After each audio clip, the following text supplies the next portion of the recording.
Hey friends, James with Team Finish Strong.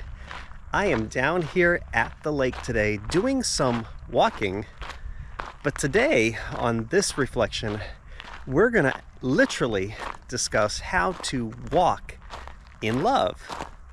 Let's dig in.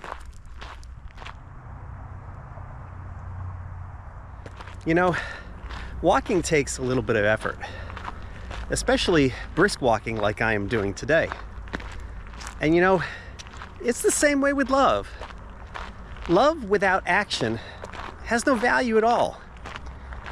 You know, James backs this up when he says that faith without works is dead.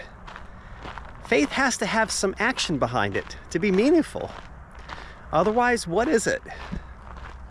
You know, when it comes to love and walking in love, we really do have to practice it. One thing we don't want to be like are the Pharisees and the teachers of the law. You know, those folks were condemned by Jesus because their teachings didn't line up with their actions. Jesus called them a brood of vipers. He said that they would tie heavy burdens on people, but yet they weren't willing to lift even a finger to help carry them. And what are those burdens? Well, it's the burden of the Christian life.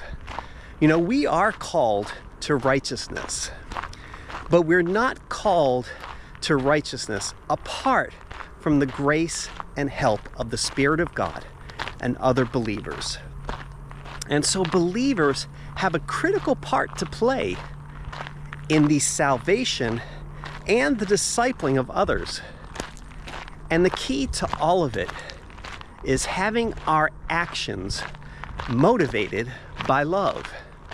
You see, Paul even said in 1 Corinthians 13 that if I speak with the tongue of men and angels but have not love, I'm like a resounding gong or a clanging cymbal. I'm going to be very irritating to the ears. So how does our speech communicate the love of God? Do we speak only truth, or do we have it full of compassion and grace? That's the key, my friends, to walking in love with people. Having everything we do for God and in the name of God motivated by love. And what is love? Well, Paul says it very clearly in 1 Corinthians 13. Love is patient. Love is kind. It does not envy. It does not boast.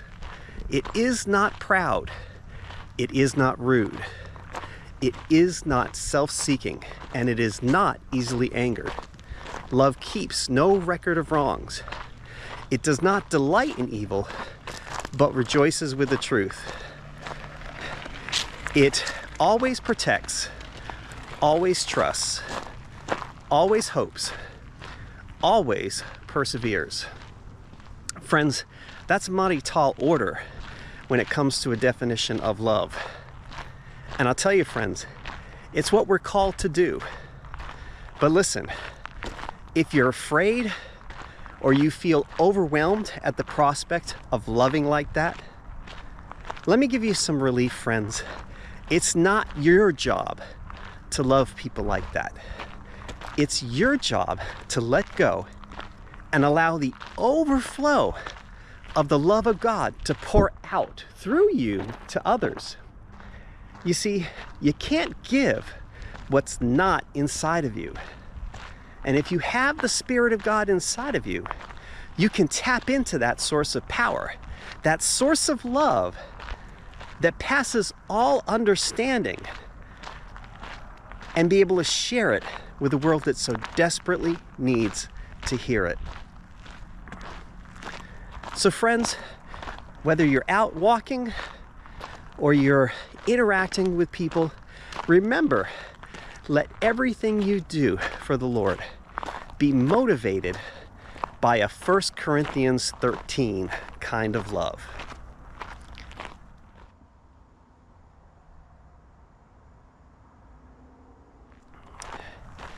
Well, friends, we're getting ready to head into the fall and winter months. These days are getting shorter, it's getting cooler, but man, the Lord's creation is still so, so beautiful. Get out and enjoy it. And take care. God bless, and as always, finish strong.